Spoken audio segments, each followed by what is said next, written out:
There's been so many things going on social media in recent times about contracts. As a business person, you should have a good knowledge of contract law. Hello, welcome to Legal Advisors World. I am TM Francis, and here we answer all your legal questions in the most simplified manner. Today we'll be talking about contracts. What is a contract?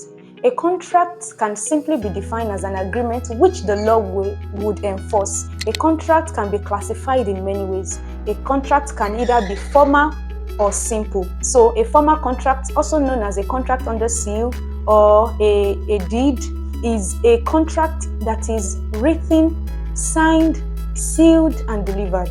Any other type of contract apart from a formal contract is classified as a simple contract. So the major difference between a simple contract and a formal contract, other than the fact that a formal contract is made under seal, is the fact that you can only enforce a simple contract in law when there is consideration, like there must be consideration. And when we say consideration in law means something valuable given in exchange of a promise. So let's say I said I am going to help you build a house, and you accepted the offer. Maybe I'm an engineer, and then you accepted my offer and say, okay, I will pay you 50 million naira to build or to supervise the building of a house for me. So that 50 million naira is the consideration. A contract can also be either express or implied.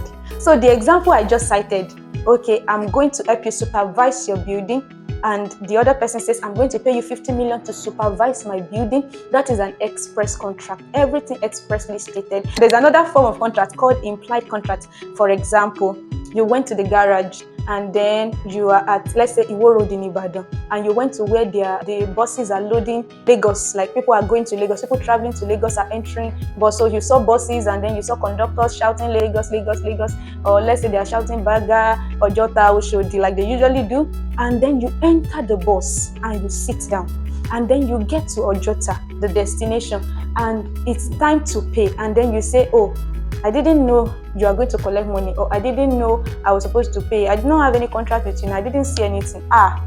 You have entered a contract, so that's an implied contract. So another classification of contract is called unilateral and bilateral contract. So a bilateral contract, like, is an exchange of promises. I will do this, and the other person also says, okay, I will do this. That's a bilateral contract.